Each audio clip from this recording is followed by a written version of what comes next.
500,000 subscribers, $3 to $4 million a year, supercars, high rises, dream lifestyle. But what if I told you that this entire time, I was living somebody else's dream? I built a life that looked like heaven on Instagram, but hell in my mind.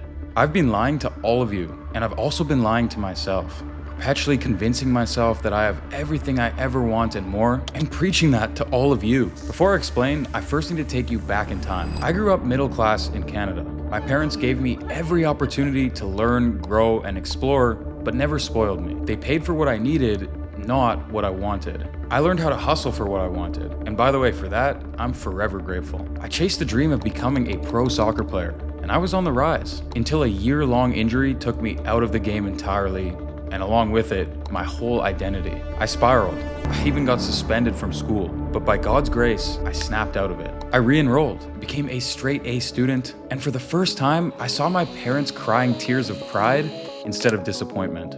First year in college, I came out swinging, top marks, but then boredom hit. Was this really the path? Sit through lectures, grinding on meaningless assignments, and waiting for the weekend to roll around so I could get drunk. I knew I wanted more. I wanted so much more. I wanted to travel, nice dinners, take care of my friends and family. I wanted the freedom to have the flexibility to do cool shit and never stop laughing with the people that I love. So I became obsessed with building a life that most people don't even try for. I watched every business YouTube video, I bought courses, speed read over 30 books, and I learned marketing and sales from the ground up. Then I stopped watching and I started doing. My first business, a Facebook ads agency out of my dorm room in college. I called every single business in my city, 100 rejections, and then finally a yes, then another. Then I hired help.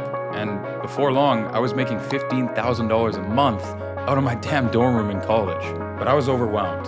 Clients, school, burnout. And that's when one client mentioned dropshipping, and my life changed forever. At the very beginning of the whole C19 shit show, one of the products that I started testing practically overnight got a 5x ROAS on a cold traffic Facebook ads campaign. If you don't know what that means, it basically means for every $1 I spent on Facebook ads, Zuckerberg put $5 right back in my pocket. It was my first real money printer, and I planned on using it to get rich. Within weeks, I was pulling 3K days, 10K, and before I knew it, I was making over $100,000 per month at 19 years old. I bought my dream car, a Range Rover paid in cash. I started treating my friends and eating at restaurants that I used to walk by and say, one day. I was finally living the dream that I had just fantasized about 1 year earlier, except now it was real. Every single dopamine hit, from the dashboard spikes, the car keys, my first watch, and my family and friends finally coming around and saying, dude, you did it, I made it. But what I didn't yet know was that I had built the entire foundation on sand. One morning, I rolled out of bed, followed my usual routine of refreshing my Shopify dashboard to check the sales, and then I saw a big fat $0. Refresh again, still zero. Okay, now I'm getting out of bed, my heart's racing, my hands are shaking, I check my email, boom, DMCA takedown notice. Shopify had completely shut down my store, literally overnight. I had used a piece of copyright infringing content that I grabbed from some viral post on Twitter, and just like that, my entire business was gone.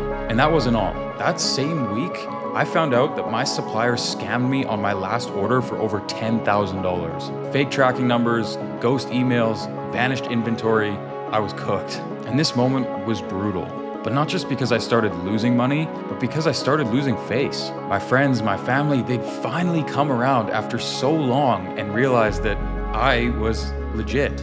And now I had nothing left to show for myself. I didn't want to go outside. I didn't want to talk to anyone. I didn't want to admit that I built something so fragile and made all of these terrible mistakes. Because deep down, I knew I avoided all of the red flags. I was chasing fast money and not building a real foundation. I was using content I didn't own and scaling faster than I could imagine, cutting every single corner in the book. And worst of all, I wasn't even building something that I believed in. I just chased the numbers. I looked at what worked, and then I looked at what didn't. I learned from my mistakes, and I used the skills that I stacked up in ads, copywriting, product testing, and I started all over again from scratch. Just 6 months later, I had rebuilt. Multiple brands, cleaner systems, better suppliers, another $100,000 per month run rate, but this time, things felt different because I had learned what doing real business actually requires. But even then, I didn't slow down at all. I didn't know how to. I couldn't. And around this time is when I also started posting on YouTube. At first, it was completely just for fun, a promise that I had made to my younger self. But little did I know that that decision would end up opening so many doors that I never expected and pushed me deeper into the chaos that was coming. After rebuilding my brands and finding stability once again, something lit up inside of me. Not the hustler, but the creator. See, I had always loved YouTube. I grew up on Smosh, Ryan Higa, Casey Neistat, and even Logan Paul's daily vlogs. I used to film prank videos with my friends, edit them on Windows Movie Maker, and pray they'd get 100 views. But every channel I launched over the years, I failed miserably. One for sports, one for pranks, one for sneaker reselling when I was 16, all dead in the water. After my third channel failed, I made myself a promise. One day, when I've actually done something worth talking about as to where people will actually care, I will start YouTube once again. And that day had finally come. I was making $100,000 a month before 20 years old. I thought that was something pretty damn cool that I could share online and people would actually care. Wrong. Like clockwork, after I posted my first video, 4 views, 6 views, 8 views, probably which most of them are my friends, me, a bot, and maybe my mom. But you see, this time I didn't care because I knew this was the next mountain and I had just came off the back of climbing one pretty damn high. So I committed.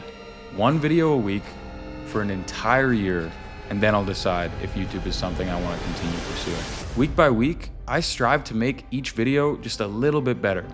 And after 50 weeks, I finally looked back and realized I'd actually made some real progress. I had 25,000 subscribers 1 year in.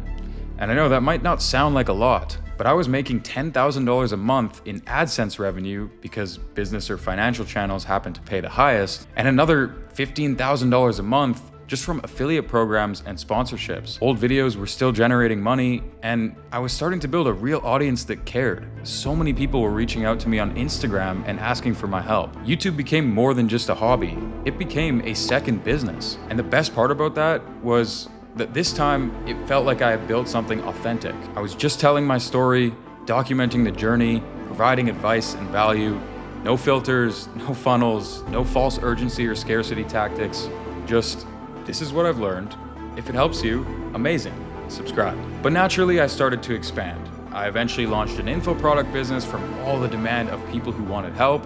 I scaled up my affiliate marketing, and I kept launching new brands, some of which I used for content. And before I knew it, I'd scaled up to over $300,000 per month in profit. But here's what no one saw. The darker my content got, the brighter my lifestyle became. And the more money I made, the emptier I started to feel. I started cutting people off, old friends that didn't get it. I went full monk mode, solo flights, solo B&Bs, solo dinners. I rationalized everything. I'm focused.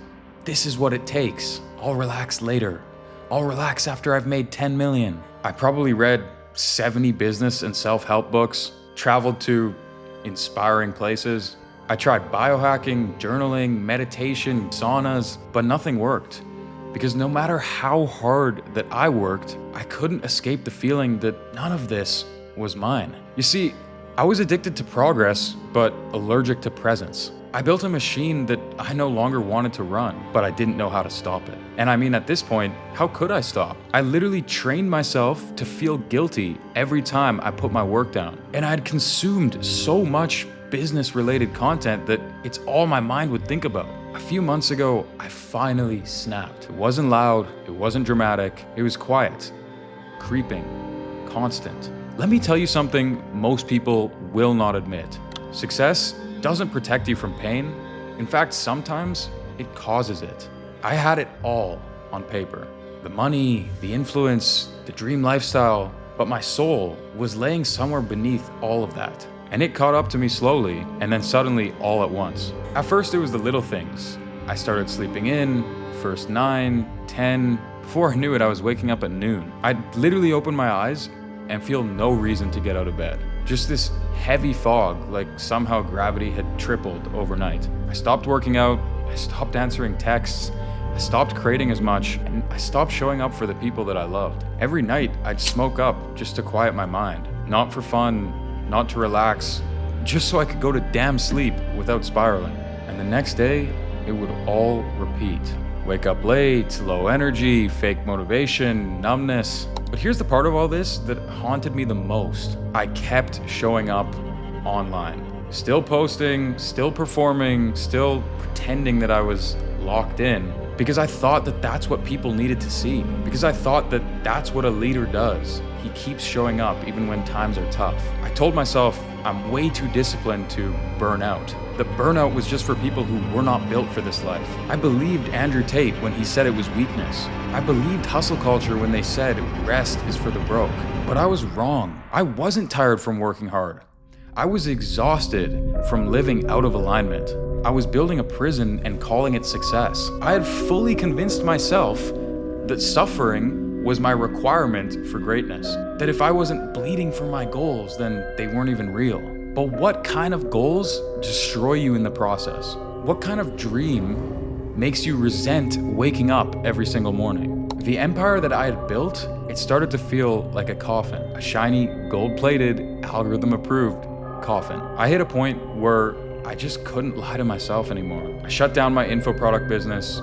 I finally pulled the plug on dropshipping for good this time, and I stopped caring about affiliate leaderboards. Not because I didn't love building, but because I didn't recognize the version of me that was building.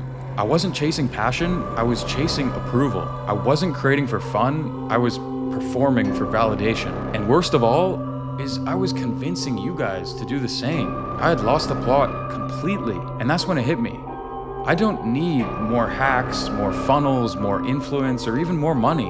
I needed to remember why I started in the first place. That moment that I had, sitting there in silence, with no mask left to wear, no motivation, no plan, that was the first time that I felt free in a long time. The past couple of months, they've been quiet, uncomfortable, but healing. For the first time in probably 7 years, I let myself slow down. No content calendar, no sales dashboard, no urgency to make more money or more progress, just silence and stillness and presence. And in that space, I finally got to ask myself properly what I hadn't asked myself in years, which is, what do I really want in life? I realized I didn't start doing all of this to be rich. I didn't start to be famous either. I started all of this to simply do cool shit and laugh my ass off with the people that I love. To create for the joy of creating and to build businesses for the love of building, not for the ego boost of winning and comparing myself to others. And the truth is, somewhere along the way, I traded that freedom for performance. I built a life of constant output, constant comparison, and just crippling pressure and anxiety. So I shut it all down. I let go of what wasn't serving me, even if it was wildly profitable. Now, even if you don't understand, the truth is this time I'm not building for you. I'm building for me. And if you've made it this far, I want to ask you for just one thing, that you keep me accountable. This video, it's not a rebrand, it's not a PR move, but it's a promise that from now on, everything I create, everything I build, everything I share with you will not come from a place of anxiety, but it will come from true alignment. And if you ever see me slipping, if you ever see me chasing money or clout and running myself into the ground, call my ass out, hold me accountable, and remind me of this moment. Because this is the beginning of a new chapter for me, and I want all of you guys to walk it with me.